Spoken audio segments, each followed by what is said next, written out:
by one of my clients, and when I look at it, these are some of the things that I've seen that really does not work for him or her.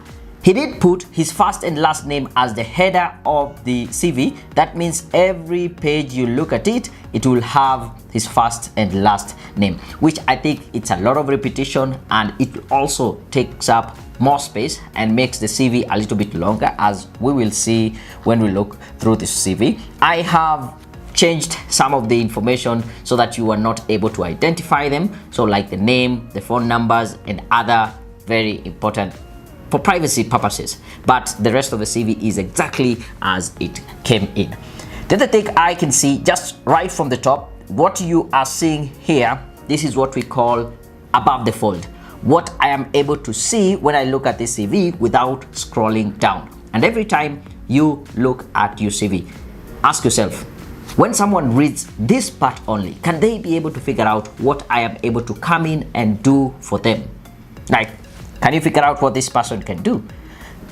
Actually, you can't be able to get that information because they have wasted the first top half of the CV with so many important information, but irrelevant when it comes to CV. Their first name, I can see they are married, their postal address. Sometimes the postal address can be misleading. The other day I was discussing with, again, another client, and she had put in the address to be PO Box Nyeri. And I asked her, are you in Nyeri currently? She said, no. And that is the kind of perception the reader gets the moment they are looking at your CV, and they can see there's the postal address, which is in Nakuru, Nyeri, Mombasa, and that is not specifically where you're located at that current moment. So the postal address doesn't really make a lot of sense in this day and age to have it on your CV, because that is not, again, the quickest way for the employer or the recruiter to get in touch with you. You can see, phone number, Kenyan, Christian, fluent in English and Swahili, and we come to the deadly part, which is called the objective.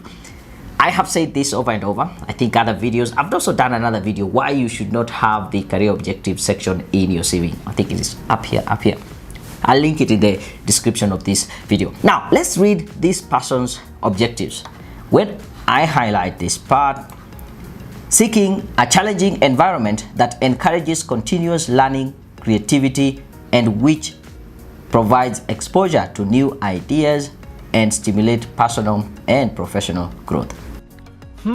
It sounds like a very good objective. However, this objective here is very selfish. The employer is asking, what can this person do for me? Or what can they do for us? And you're busy telling them what you want to gain from them, what you're looking to get from them. So that is the reason why I always say, if you have that career objective section in your CV, get rid of it. It is not helping you to get a job. There's actually a mismatch in terms of the expectation. You are talking about what you want in your career objectives, which is okay, but that is not what the employer is interested in. They want to know, what are you coming in to do for us? Moving on with this CV. I can see they did put in their education qualification. Well done. I did change the dates so that you might not be able to identify who this person is. But the problem I have, I think having done your degrees, you have a CPA up to CPA K, and you also have done some other computer packages or accounting packages. It does not make sense for you to include your primary education and even your secondary education, because at this point they have no bearing in terms of your ability to work. If you don't have much of the qualifications, you can include your secondary, but your primary, it doesn't really make sense. This makes the CV much longer and doesn't really help. Moving on, I can see the experience from this state to this state. He was an accountant in a certain hardware. These were the responsibilities, good stuff. But I also encourage, instead of just having the responsibilities, what were your achievements? What did you gain when you were working there? They also worked as a bazaar in this secondary school. Again, some list of the responsibilities, no achievements, and that seemed to be the thing. I don't think it is important for you to list all of them. If you have worked in so many places, it makes the CV long. You can just summarize the last jobs that you're there. What we need maybe in details is the last 3, and the previous ones, just put them in form of bullet point. I was a bit taken aback when I looked at the skills this person has, and being an accountant and having done all these jobs, the only skills that they can talk of themselves is knowing how to use the computer, Excel, Word, Access, and operating system. I would want to see some skills in regards to, as an accountant, what are some of the skills that you need to have? Is it balancing book? Is it auditing? You debit, things that are related to accounting. These ones are very general and would work for someone who's just at an entry level, but at their level, this is not acceptable. Leadership position, oh, this is good. Or leadership skills, she had some, she was a leader, a vice chair in the Girl Guide movement.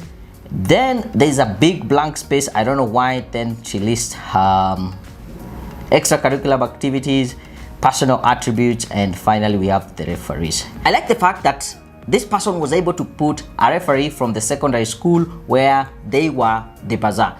So it is direct credibility. If I really want to know how they work and direct feedback on their performance, I can call the previous employer, which is a good thing.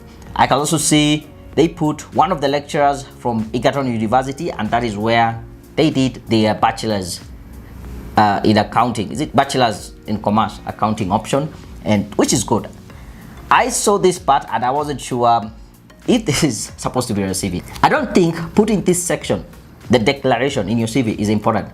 We expect you to tell the truth from the word go. So that section is just a waste of space. So the CV ends up being 4 pages, which 3 pages would have worked for them. A bit of some formatting that needs to be done. She needs to focus more on her achievements, not just the responsibilities that she had in this organization, and be more focused also on the kind of skills. What are you bringing on board, rather than just talking about the very bare